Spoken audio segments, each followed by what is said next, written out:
Namaste everyone and welcome to my channel. I'm doing this video because I'm going to launch a tarot course that I recently built for the people who are serious about learning tarot cards. And this course pretty much covers everything for beginners. Okay, I know that some people are beginners in the tarot cards and they don't know where to start, and it has all the introduction. It also has the spreads. It also has all the meanings, the reversals, and the tarot cards take about 9 months to learn. Okay, and that's actually what you're given in mystery schools, okay, to learn them. But I think it takes a little longer than that. But you can learn on your own pace in this course and go back and forth. It took me a while to do this course and put it together so that you could get as much as you can from it and not waste, too much time on something. Okay, you just get to it and learn a little bit more quicker. The course is 20 bucks and it's really nothing in comparison to the things people waste their money on, like drinking and smoking. Okay, this is something for your personal growth and for people who really want to know themselves and figure themselves out, because the tarot cards is just not for divination, but it's also for self-awareness and understanding your psyche. Okay, this is a very, very ancient language. Okay, and it sometimes can't be put into words, which is why it's so hard sometimes to comprehend for the person that has no experience with, the esoteric or the occult, because this is another language.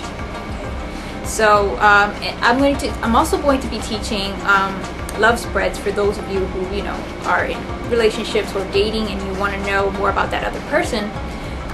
The love spread is just awesome, and you don't have to be paying like 25 bucks or more for a tarot card reading from a psychic. Okay, you can do it yourself at home, and you can do it whenever you want. Okay, so please join my classes. I'm waiting for my students on the link below, and that link will lead you to what to do next. Now here's a free preview of the classes for those of you who are interested. Namaste. The tarot cards are so divine that their energies could be felt in a specific part of your body, according to the card that you're reading. Now, before we go into that, we have to understand a little bit more about the Kabbalah, the Tree of Life, and we have to see what Sephirah correspond to what part of the body, and what cards correspond to what Sephirah. So, I'm going to make it very easy for you, okay? The crown chakra. The crown chakra is represented by all the wand cards. Okay, why is that? Because it's potential energy. Okay, it's from the ethereal. It's energy. So when you draw these cards, you're gonna feel it in your chakra. You're gonna read it from your chakra. You're gonna feel like an energy from your chakra with these cards. Now the next thing I'm going to explain to you is that there are two pillars. Okay. I don't know if you've seen the priestess card, but the priestess is standing before two pillars. And here we have the white pillar, and here we have the black pillar. And the white pillar symbolizes goodness, and the black pillar symbolizes bad. So in your body, you do have good and evil, and you do feel it. So on your left, you have the white pillar, and on your right side, you have the black pillar. Okay. The Kundalini energy, Kundalini runs upwards and then it runs downward with information. Okay. Now all the twos can be felt on the left side of the brain. Okay. Here we have all the two cards. You can feel the energy, and then it goes to our heart and it comes back. But the primary energy where we feel it is on the left side. Now all of the three cards are felt on the right side of the brain. Okay. When you feel sorrow, you immediately feel it on your heart, like you feel, the heartbreak, but it stems from the right part of the brain. Okay, so that energy will hit you here, it will stem from here, and then it will run over here. So when you get this card, or this card, I'm just giving you this as an example. So when you get this card, you're going to feel some radiating pain from here to your right brain. Okay.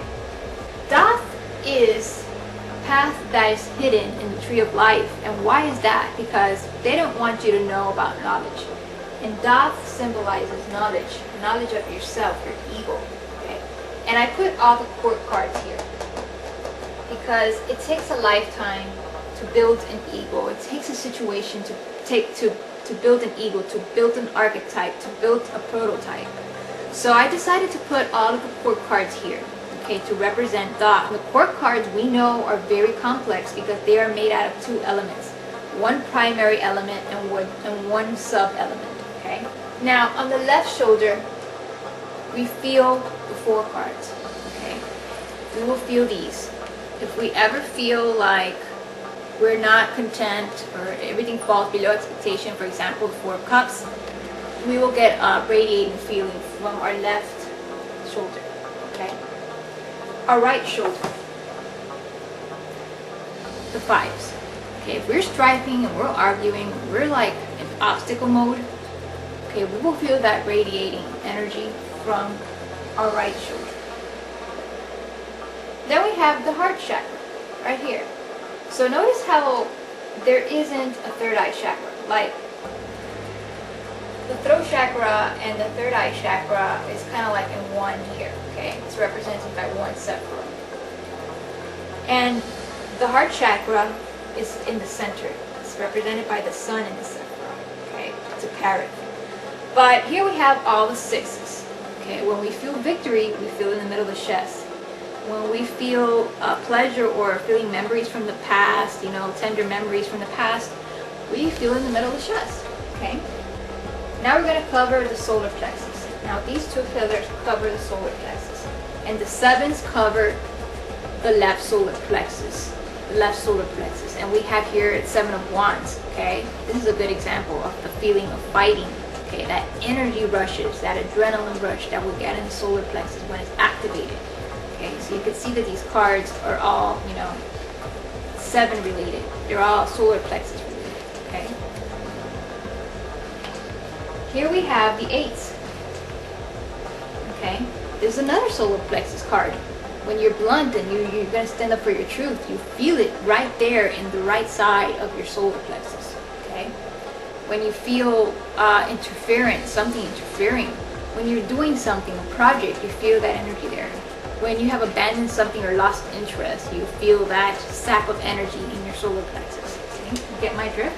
So whenever you are reading these cards, you are essentially engraving a certain energy to it, okay? It's a mirror and an antenna in a way, okay? So when you see it, you're going to feel it, and when you're reading someone, you're going to feel like they're feeling it, okay? Now, the next one we're going to do is the sacral chakra. Okay, the sacral chakra are all nines. Okay, when you're cruel to yourself and you just feel like a terrible person or ugly or whatever, you feel in your sacral chakra. Okay, when you're happy, you feel in your sacral chakra. Okay, when you're drawing the line, you feel in your sacral chakra. These are all sacral chakra. Okay, these are all sacral chakra cards. Then we have root chakra cards. Okay, and they're all tens. And here we have struggle, we have satisfaction. Maybe we have all our needs completed. We're just satisfied. All our basic needs completed, so we're satisfied. Maybe we feel gratitude and we feel wealthy. Okay, or maybe we feel ruined, like everything's going bad in our life. The most mental, physical part. Okay, so these are the Tree of Life layouts, so you get an overview of where to feel this energy circulating in your body. And I suggest that you do more research on this and you read more about the Kabbalah. That way you'll get more information. This is a learning process of forever. And I wanted to mention that later on we're going to get onto the roads of each. Okay? They have roads, and the roads are the trump cards. They are the major arcanas. So there's 22 paths. Okay? And now we're going to get into that.